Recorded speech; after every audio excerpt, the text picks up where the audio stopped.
اور میں آپ کو بتاؤں بڑے بڑے موحدین موجود ہیں غیر مسلموں میں، اور بعض اوقات تو ان کی خدا کے ساتھ ایسی کمٹمنٹ ہے وہ مسلمانوں میں نظر نہیں۔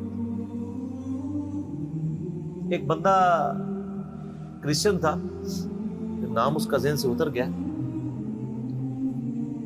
یورپ میں ہی، اس نے اپنے بارے میں یعنی اس کی بایوگرافی اس نے خود بھی لکھی، بڑی زبردست بات اس نے، میں نے اس کے اوپر پڑھی ہے، یقین کریں بندے کے آنسو نہیں رکتے، ہے کرسچن۔ وہ کہتا ہے کہ میری عمر 70+ ہو چکی ہے اور مجھے ڈاکٹروں نے بلڈ کینسر ڈائگنوز کر دیا اور میں اس دن سے خوش ہوں۔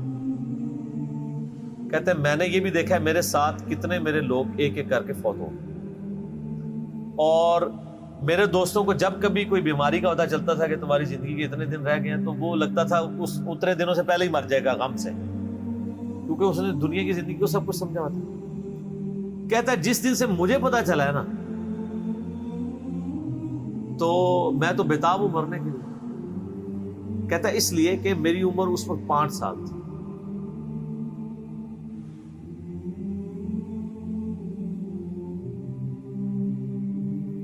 جب میں نے پہلی دفعہ یہ چیز سنی تھی کہ مجھے کسی نے پیدا کیا اور اس گارڈ کی ڈیمانڈ ہے کہ میں ہفتے میں ایک دن سنڈے کا دن اس کو دوں، اور کہتا ہے آج میری عمر 70 سال ہو چکی ہے، میری زندگی میں کوئی ایک سنڈے بھی ایسا نہیں آیا میں نے دنیا جان کی اپنی روٹینیں چھوڑ کے سنڈے کے دن میں نے پورا دن گاڈ کو دیا، اللہ کے، میں نے کبھی اس پہ کمپرومائز نہیں کیا، بڑے سے بڑے معاملات بھی۔ تو کہتا ہے مجھے امید ہے کہ جس گاڈ کے لیے میں نے اتنی کمٹمنٹ کے ساتھ زندگی گزاری ہے اور میں نے اس کے اوپر کسی کو کمپرومائز نہیں کیا، وہ مجھے رسوا نہیں کرے گا۔ تو کیا ہمارے مسلمان بھی یہ دعویٰ کر سکتے ہیں؟ کتنے مسلمان جو کہ جی ہم نے جب سے سنا ہے کہ 5 وقت کی نمازیں ضروری ہیں، میری زندگی کی ابھی نماز بھی کچھ ہوئی۔ ایسے لوگ جو خدا کے ساتھ کمٹمنٹ رکھنے والے لوگ ہیں، ان کو گیون سرکمسٹانسز میں جتنا اللہ کا تعارف ہوا، نبی علیہ السلام کا پیغام بھی پہنچا تو ٹیمپرڈ فارم میں، وہ اللہ تعالیٰ اس کا معاملہ کرے گا، اور اللہ تعالیٰ کے اوپر کسی کی دھونس نہیں ہے، یہ ذہن میں رکھیے۔ بخاری اور مسلم دونوں میں حدیث ہے، نبی علیہ السلام فرماتے ہیں اگلے زمانوں میں ایک شخص تھا جس کی موت کا وقت قریب آیا تو اس نے اپنی اولاد کو جمع کیا کہ میں تمہارا کیسا باپ تھا؟ ان کا بڑے اچھے باپ تھے۔ انہوں نے کہا اگر تم مجھے اچھا سمجھتے ہو تو میری ایک وصیت ہے، جب میں مر جاؤں میری لاش کے ٹکڑے ٹکڑے کر کے اس کو آگ لگانا اور اس کی راکھ کو ہواؤں میں اور پانیوں میں اور کھیتوں میں بکھیر دینا۔ لئن قدر اللہ علیہ، اگر اللہ تعالیٰ نے مجھ پہ قدرت پال تو مجھے ایسا عذاب دے گا کہ کسی کو نہیں دیا ہوگا۔ یعنی وہ سمجھتا تھا میں خدا کے لیے وہ کمٹمنٹ کی زندگی نہیں گزار سکا۔ یہ حدیث بخاری مسلم دونوں میں ہے، مشکات میں دوسری جلد میں اللہ کی رحمت کے بیان میں آپ کو ملے۔ نبی علیہ السلام فرماتے ہیں جب وہ فوت ہو گیا اس کے پچھلوں نے یہی کچھ کیا،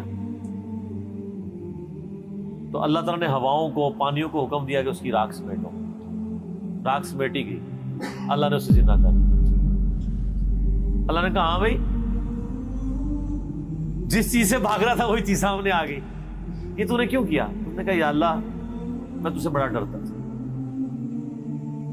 میں اس طرح کی زندگی نہیں گزار سکا۔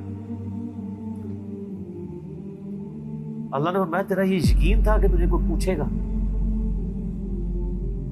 بس اتنی بات ہے۔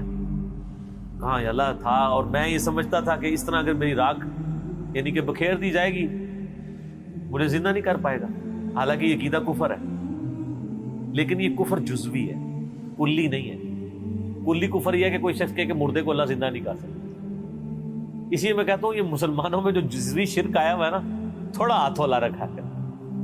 جب تک کوئی اللہ کو، اللہ اور محمد کو عبداللہ مان رہے نا، اگر چھوٹے موٹے اس میں شرک آئے ہوئے نا، تھوڑا سا ہاتھ ہلا رکھے، آپ ہاتھ ہلا رکھیں، اللہ کا معاملہ، اس کا معاملہ، اس کو سمجھائیں ضرور، اس کا شرک جزوی ہے، کلی نہیں ہے۔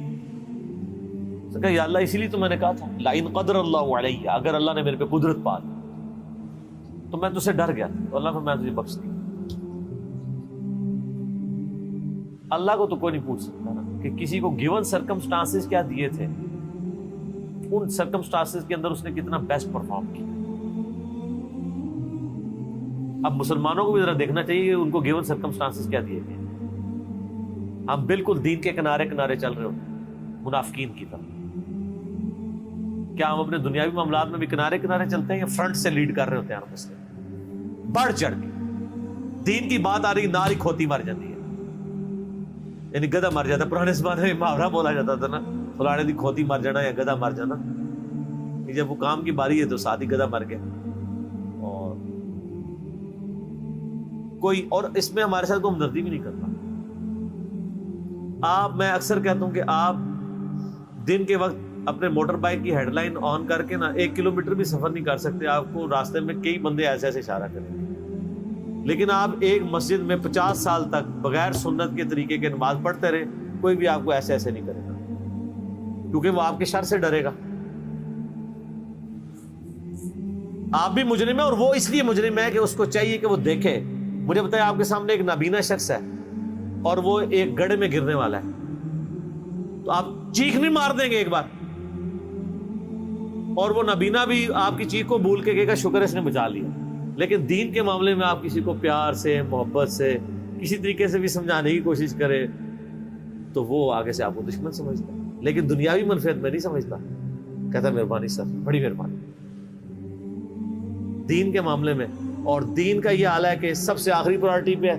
بچہ بھی اسکول میں داخل کرانا 10 بندوں سے مشورہ ہوتا ہے, اور دین یہ ہے کہ جس آپ فرقے کی محلے کی مسجد میں پیدا ہوئے ہیں آپ کا وہی فرقہ ہے.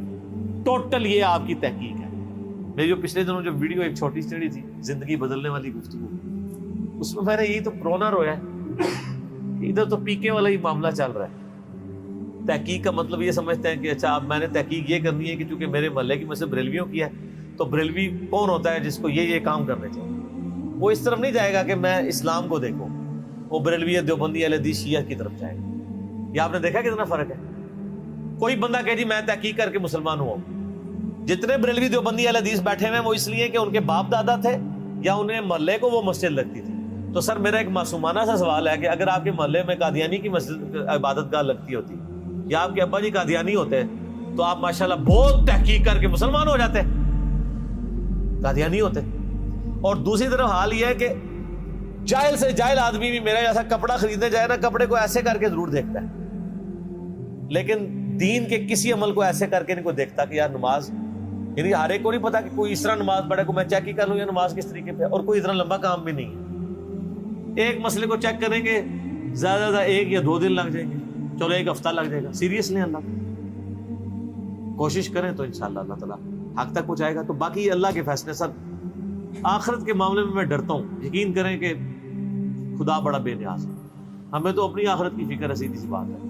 ہم تو کہتے ہیں اللہ تعالیٰ ہماری غلطیوں سے درگزر فرمائے, چاہیے کہ ہم لوگوں کے بارے میں فیصلہ کریں. میں تو اپنے بدترین دشمنوں کے بارے میں بھی قطعاً یہ یعنی جرأت نہ کروں کہ میں ان کی آخرت کا فیصلہ کروں, ناٹ ایٹ آل. آپ دیکھیں میں یزید کے بارے میں, میرے بارے میں بڑا سخت رویہ رکھتا ہوں, لیکن کبھی آپ نہیں سنیں گے کہ میں نے اس کو کہا کہ وہ جہنمی ہے.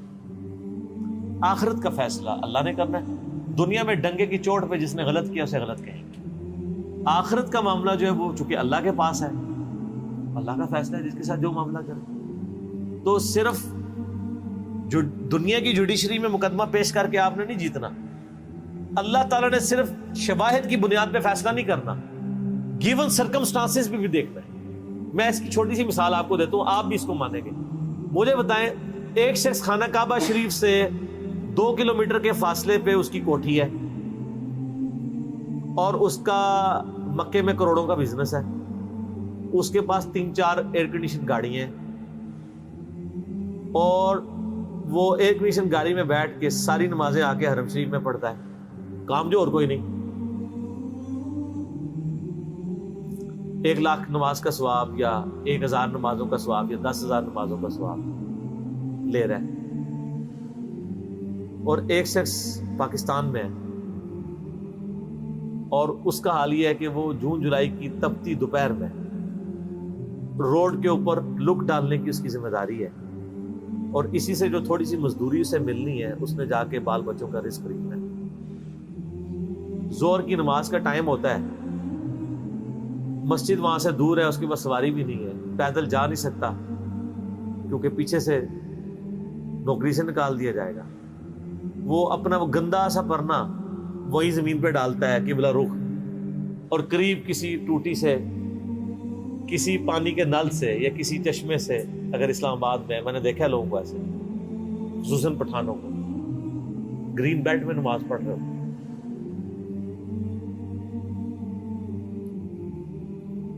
اور وہاں پہ بغیر جماعت کی وہ قبلہ رخ کھڑے ہو کے نماز پڑھ لیتے ہیں.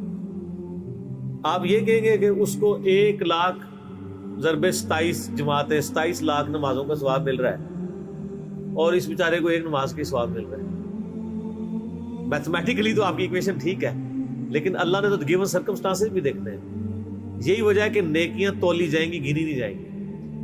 گننے میں آئے تو سعودیہ والا پار, اور تولنے پہ آئے تو اس کی 1 نماز اس کی 27 لاکھ نمازوں پہ باری ہو جائے گی. جی سر, 1 روپے کے 1000 نوٹ پڑے ہوئے ہوں اور دوسری طرف 5000 کا ایک نوٹ پڑا ہوا ہو, تو ورتھ کس کی زیادہ ہے؟ 1 نوٹ کی. یہ 1000 اس کا مقابلہ نہیں کر رہے. کیوں؟ اس کی ورتھ زیادہ ہے. اللہ نے سرکمسٹانسز میں دیکھنا ہے.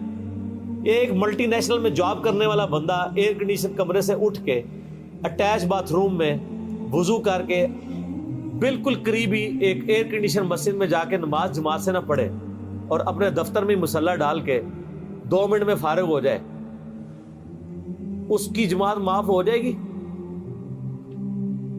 اس کی تو معاف ہو سکتی ہے جو روڈ کے کنارے یہ کر رہے ہیں, کیونکہ اس بیچارے کے گیون سرکمسٹانسز. تو اس لیے سر آخرت کے فیصلے نہ کیا کریں, ڈر جائیں. جتنا آپ کو اللہ کا خوف ہوگا نا, آپ آخرت کے بارے میں ڈریں. حقیقت بات ہے. اور پازیٹیو رہیں. میری وائف کا میرے ساتھ جھگڑا ہی رہتا ہے. میں بہت نیگیٹو چیزیں بھی لوگوں کی آبزرو کر کے نا, جب مجھے بالکل نظر آ رہا ہوتا ہے شواہد کی بنیاد کے اوپر بھی, میں درگزر کرتا ہوں. وہ آج بھی مجھے صبح کہہ رہی تھی کہ ایسے کیوں ہوتا ہے. میں نے کہا غصہ مجھے تم سے زیادہ آتا ہے, میری طبیعت زیادہ تیز ہے.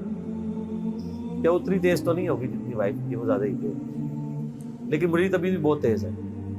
لیکن میں جب یہ سوچتا ہوں کہ یار اس کو جو اللہ نے حالات و واقعات دیے تھے, اگر مجھے دیے ہوتے شاید میں اس سے بھی برا آدمی ہوتا. تو ہو سکتا ہے یار اس کو حالات ہی ایسے ملے ہوں. ساس بھی کبھی بہو تھی. ایک بہو اپنی ساس کے بارے میں اس وقت بات کر سکتی ہے جب وہ ساس بن کے اچھا پرفارم کرے اور پھر اپنی بایوگرافی لکھے کہ ہاں جی میری ساس تو یہ تھی اور میں یہ آئیڈیل ساس ثابت ہوں. اللہ کے فضل سے میں نے تو آج تک کوئی ایسی ساس نہیں دنیا میں دیکھی. وہ جب بہو ہوتی ہے نا, وہ اسی وقت ہی وہ آئیڈیل ساس کی کوالٹیز بتا رہی ہوتی ہے. جب اس پہ وہ حالات و واقعات آتے ہیں تو وہ اس سے بھی ورس پرفارم کر رہی ہو. اور یہ دیکھا ہے, اسی کو کہا جاتا ہے نا خدا گنجے کو ناخن نہ دے. تو شکر کریں کہ آپ گنجے اور آپ کو ناخن نہیں ملے ہوئے. اگر آپ کو ناخن ملے ہوتے تو آپ زیادہ اپنا نقصان کر لیتے. اس لیے پازیٹیو رکھیں, پازیٹیو ایٹیچیوڈ رکھیں. اس کا فائدہ یہ ہوگا کہ آپ کوڑ کوڑ کے مریں گے, آپ اچھی زندگی گزاریں گے, اور آپ کے بارے میں کسی کے بارے میں آپ کے دل میں میل نہیں آئے گا. میرا ادھر جتنا ویڈیوز میں غصہ ہوتا ہے نا, وہ اس لیے نہیں ہوتا کہ میں کسی سے نفرت کر رہا ہوتا ہوں. میں کہہ رہا ہوں اس کی وجہ سے اتنے ہزاروں لوگوں کا بیڑا غرق ہو رہا ہے, تو میں پورے پیشن سے بیان کرتا ہوں. ورنہ جو لوگ جن کے خلاف میں نے کلپ چڑھائے ہیں وہ بھی میرے سامنے آ جائیں, میں ان کے بھی ہاتھ چوم لیتا ہوں. تو منافقت نہیں کر رہا ہوتا ہوں. علمی اختلاف اپنی جگہ, اور کسی کی ہیومن ڈگنیٹی میں رسپیکٹ اپنی جگہ. پازیٹیو رہیں, بعض کا اثر کر جاتی ہے. دیکھیں نا اثرات آپ کو نظر آ رہے ہیں, تبدیلی آ نہیں گئی, آ جاتی تبدیلی. ٹھنڈا کر کے کھائیں. ٹھیک ہو گیا. آخری سوال کریں, پھر ہم نے اس کو کنکلوڈ کرنا ہے. باقی سوال انشاءاللہ